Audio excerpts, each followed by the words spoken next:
Thank you, Mr. Chairman, Ranking Member. Thank you for holding this hearing.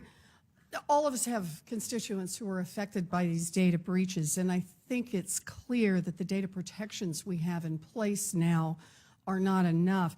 In 2012, 16.6 million people, 7% of the adult population in a single year, were victims of identity theft. It's a huge number, so I'd like to get a better sense of how these laws are enforced. The FTC has authority to go after companies that engage in either deceptive or unfair practices. So I want to break those two out if I can. Ms. Rich, can you describe what a company must do with regard to its data security standards for the FTC to bring a claim for deceptive practices? Well, our deception authority focuses on making statements or omitting information that is material, so our cases in this area generally involve statements that can be express. You know, we encrypt our data to the highest levels of blah blah blah, or implied. We really care about your data security and the security of your data, and if you give data to us, nothing bad will come of it. We look to see if those claims are true by asking a lot of questions, getting data, doing hearings with officials at companies, and consulting with experts to determine whether those claims are true. Okay, Ms. Rich, though, then let me just clarify this. If a company's security standards are inadequate, but the company says nothing about them, then the FTC is powerless, at least under its authority, to go after deceptive practices. Is that right? We have two prongs of our Section 5 authority, and the other is unfairness. I'm going to come to unfairness in just a minute. I just want to find out how helpful deceptive is for a company that has totally inadequate data protection standards. And I just want to clarify, I think what you're saying to me is if the company never says they have great data protection standards, then the answer is, under the deceptive prong, the FTC has no authority to go after this company. Is that right? That's absolutely right, and that's one of the reasons that we're supporting general data security legislation. But let me say, we do also have unfairness authority. So I'm going to come there. And we use our deception authority to look at not just what's stated in a privacy policy, but what the company may claim in the context of its interaction with consumers, including implied claims such as a seal. Okay, but under your authority to go after deceptive practices, I understand that the FTC has settled about 30 data security cases since 2002. That would be about 3 per year. So I think it's fair to say that's not very many, given the number of data breaches that we've seen over the last decade. Well, I would emphasize that there isn't strict liability for a breach. When a breach happens, we look at the underlying practices and not whether there was a breach, and then we automatically bring a case. And I would also emphasize that we believe our 30 deception cases and our 20 unfairness cases provide very strong general deterrence as well as specific deterrence, especially given the kind of remedies we seek. And we do believe that our work in this area has brought a lot of attention to the need to secure data and has made a difference in raising the stakes, but we do need more tools. Well, so let's talk about that just a little more. In addition to the 30 cases you've brought over the course of a decade under deceptive practices, I just want to ask you about unfair practices.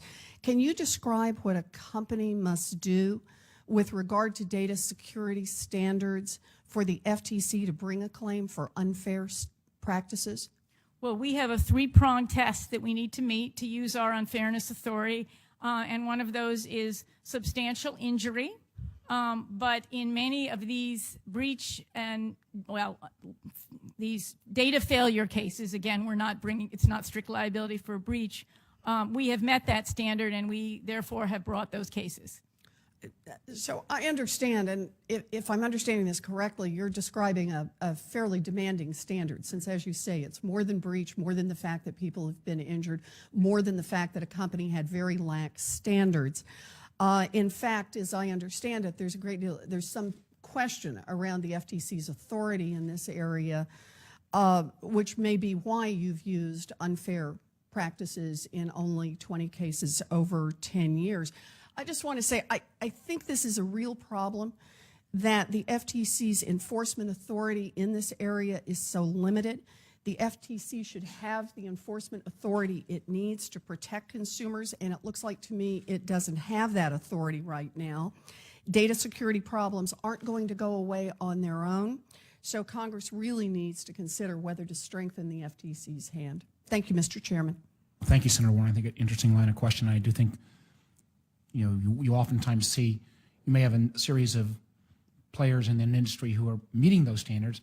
The challenge is you may have that one weak link, and the whole industry sector could be in effect infected because of the weak link. So I think there should be some more ability to collaborate here.